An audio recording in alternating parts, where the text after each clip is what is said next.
ম্যাডামের জন্য এখন ডাক্তাররা সার্বক্ষণিক চিকিৎসায় আছেন।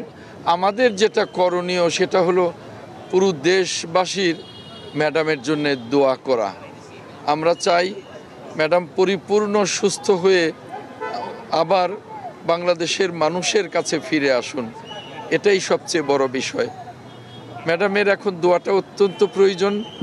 এটাই আপনাদের কাছে আশা করব যে আপনাদের মাধ্যমে, মিডিয়ার মাধ্যমে সারা দেশবাসীর কাছে যেন এই বার্তাটা পৌঁছে যায়। ম্যাডাম এখনও সিসিইউতেই আছেন, আগের মতোই আছেন, অনেক সংকটাপন্নই বলা যায়। তারপরেও ম্যাডাম নিজে যেমন আমাদের কাছে সুস্থ হয়ে আসার জন্যে নিজে যেমন ফাইট করছেন, তেমনি ডাক্তাররাও ক্লান্তিহীন পরিশ্রম করছেন ম্যাডামকে সুস্থ করবার জন্যে।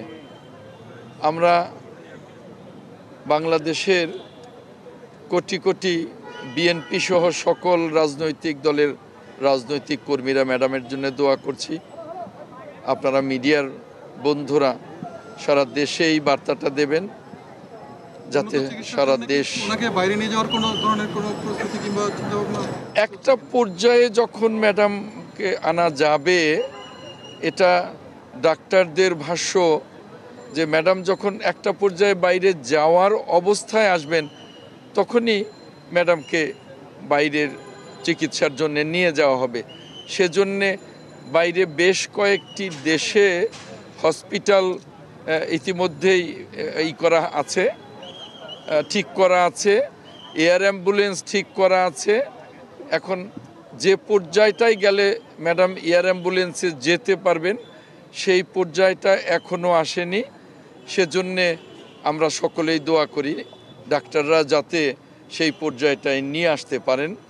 এখানে আমেরিকা এবং ইংল্যান্ডের ডাক্তারদের সাথে বাংলাদেশের ডাক্তাররা 24 ঘন্টা ক্লান্তিহীন ম্যাডামের চিকিৎসায় আছেন। ধন্যবাদ।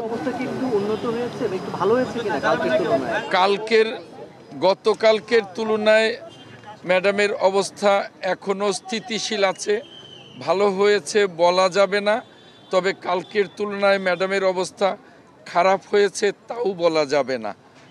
একেবারেই কালকে যে অবস্থায় ছিলেন উনি আজকেও স্থিতিশীল আছেন।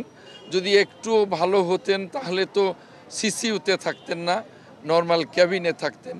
এখনও সিসিইউতেই আছেন, এখনও নিবিড় পর্যবেক্ষণ।